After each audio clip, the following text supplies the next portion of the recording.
English నేర్చుకోవడం అనర్గళంగా మాట్లాడడం మీ కల వెంటనే కాల్ చేసి క్లాసెస్కి రిజిస్టర్ అవ్వండి. Hi viewers, India's largest digital media network Suman టీవీకి స్వాగతం. ప్రస్తుతం మనతో ఉన్నారు motivational speaker and language trainer Vijaya Bangaru అమ్మ. అమ్మ నమస్తే. నమస్తే రాజు గారు. మామూలుగా అంటూ ఉంటారు చూడమ్మా, దూరపు కొండలు నునుపు నునుపు నునుపు అనేసి. అయితే ఏమైతుంది అంటే మన ఇండియాలో కన్నా అదర్ కంట్రీస్కి వెళ్ళినప్పుడు పిల్లలు వాళ్ళ చదువుల నిమిత్తమో లేకపోతే పెళ్ళి అయిపోయిన తర్వాత, ముఖ్యంగా అయితే పెళ్ళి అయిపోయి పిల్లలు పుట్టిన తర్వాత ఇంకా అప్పటి నుంచి ఇక్కడున్న పేరెంట్స్ అవసరం చాలా ఉంటుంది వాళ్ళకి. అవును. అయితే ఇక్కడ నుంచి తల్లిదండ్రులు చాలా మంది అక్కడికి వెళ్ళడానికి అంటే బాధ్యత పరంగా ఇష్టం ఉన్నా లోపల బాధ అనేది వాళ్ళకు ఉంటుందండి. అది ఉంటుంది. తప్పక పోవాల్సి వస్తుంది అని చాలా మంది బాధపడుతూ ఉన్న వాళ్ళు కూడా ఉన్నారు. అవును. సో అంటే ఓకే, వెళ్ళేది పిల్లల దగ్గరికే కదా అని కొంతమంది అనుకోవచ్చు, మా కోసమే కదా మీరు ఉండేది, మా కోసమే కదా అని. బట్ వాళ్ళకు కూడా ఉంటాయి. మా కోసమే ఉండే, మరి మా కోసం మేము ఎప్పుడు ఉండాలి? పేరెంట్స్ ఎంతసేపు వచ్చి పిల్లల కోసం కదా. మరి పేరెంట్స్ కోసం పేరెంట్స్ ఎప్పుడు ఉండాలి కదా.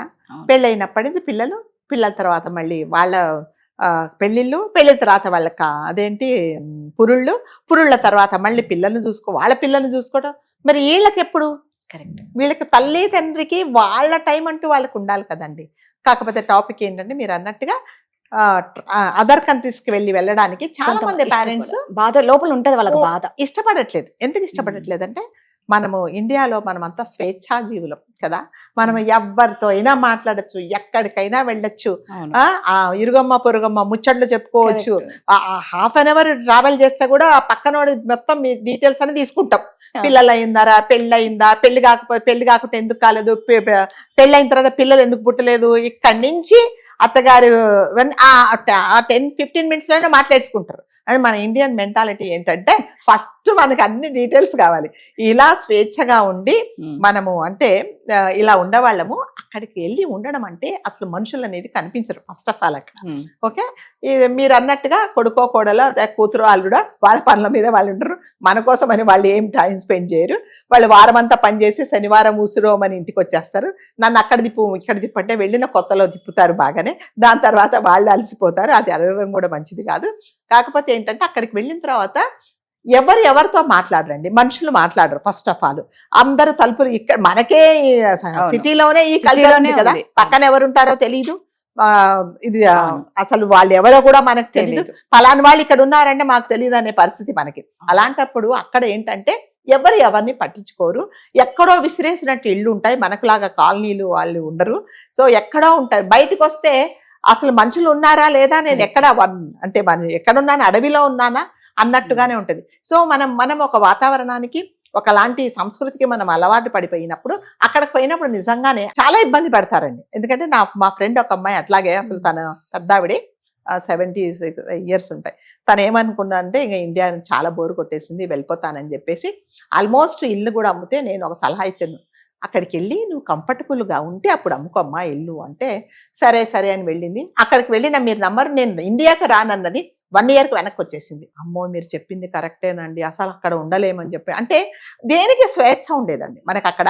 ఏది చేయడానికి కూడా, మీరు ఇంట్లో పూజ చేసుకొని అగరబత్తులు పెట్టడానికి కూడా మీకు లేదు. అక్కడ అలారం మోగిపోద్ది, వెంటనే ఫైర్ ఇంజన్ ఇది వస్తుంది. ఇంట్లో కాస్త సౌండ్ పెట్టుకుంటే వాళ్ళు వెళ్ళి పోలీస్ కంప్లైంట్ ఇచ్చేస్తారు కదా.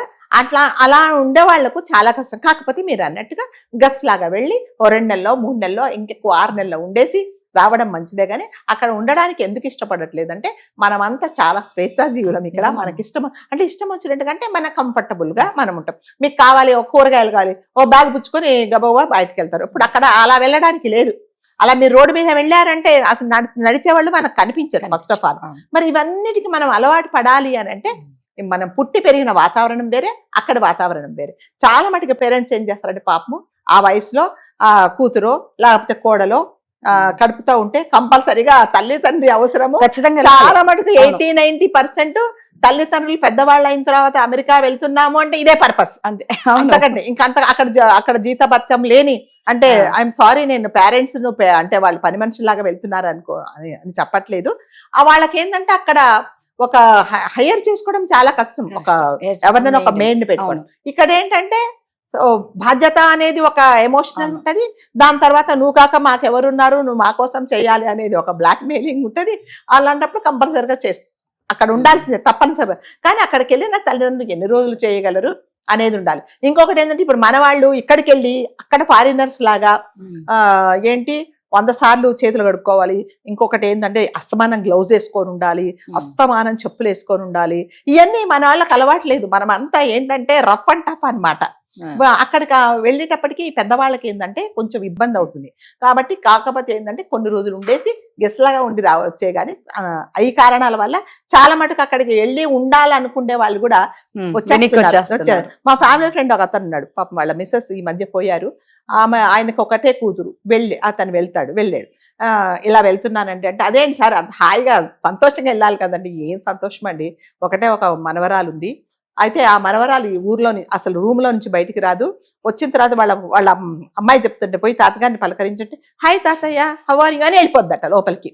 మనకేంటండి మనవడు మనవరాలంటే ఒళ్ళ కూర్చోబెట్టాలి, ముచ్చట్లు చెప్పాలి కదా, వాళ్ళకి తినిపించాలి, వాళ్ళతో ఏమి లేవు. I'm busy with my games, computers, I have work అని చెప్పేసి వెళ్ళిపోద్దట లోపలికి. నేను ఎవరితో మాట్లాడాలంటే నాకు అర్థం కావట్లేదు, బయటకు వెళ్తా నాకు ఎవరు ఫ్రెండ్స్ లేరు, ఈ 3 నెలలు ఎట్లా గడపాలో నాకు తెలియటం లేదు అని అతను అంత బాధపడుతున్నాడు అనమాట. కాబట్టి మీరు అన్నట్టుగా దూరపు కొండలు నునిపి, కాకపోతే ఏంటంటే వెళ్ళి ఇలా ముట్టుకొని రావాలి కానీ ఎక్కడం అంటే మాత్రం కింద జారి పడిపోతాం. కరెక్ట్ గా చెప్పారమ్మా. నిజంగా ఇక్కడ ఏంటంటే ఇక్కడ మీరు అన్నట్టు ఫుల్ ఫ్రీడమ్ ఉంది. అంటే మనుషులు దగ్గరలో ఎప్పుడు కనిపిస్తూ ఉంటారు. బయటికి వెళ్ళాలి అంటే ఒకరి పైన ఆధారపడిన అవసరం లేదు. ఇప్పుడు ఇండియన్స్ మన మెంటాలిటీ ఏంటంటే మనకి ముచ్చట్లు కావాలి. ఫస్ట్ అమ్మలక్కల ముచ్చట్లు కాల, ఏం కూర వండావు, ఏం చేసి అత్తగారు ఏమనింది, కోడలు ఏముంది, ఇవాళ ఏంటి మీ ఇంట్లో సౌండ్లు వినిపించాయి, ఇవన్నీ మనకు కావాలన్నమాట. అసలు సౌండ్ చేసినోడికి గుర్తుండదు కానీ వినిపించినోడు ఫస్ట్ అడుగుతాడు. ఎందుకంటే ఇవన్నీ మనకి యాంగ్జైటీ ఎక్కువ, అన్ని ప్రతి విషయం తెలుసుకోవాలని చెప్పేసి. సో వాళ్ళకి అలా వాళ్ళ మెంటాలిటీ అది కాదండి. మనం ఒక చోటికి వెళ్ళి మనం ఉన్నాము అంటే వాళ్ళ వాతావరణానికి మనం అలవాటు పడాలి కానీ మనకు లాగా వాళ్ళు ఉండరు. ఫారినర్స్ చాలా అంటే మనము వాళ్ళు కనిపించగానే హలో హాయ్ అంటారు అంతే. మనమే అల్లుకుపోదామంటే వాళ్ళు దింపేస్తారు మనని అని చెప్పేసి వెళ్ళి గెస్ట్ లాగా ఉండడమే మంచిది. కానీ ఇంకా తప్పనిసరి పరిస్థితులలో అంటే మీరు అన్నట్టుగా ఇంకా అన్కంఫర్టబుల్ గా ఫీల్ అయ్యే ఉంటారు కానీ కంఫర్టబుల్ గా అయితే అక్కడ ఎవరు ఉంటారు. వెళ్ళేసి చక్కగా అన్ని వాళ్ళు చూపించేసి ఫ్లైట్ ఎక్కేసి ఇంటికి రావడమే బెస్ట్. అంతే. సూపర్ అమ్మా, థ్యాంక్ యూ.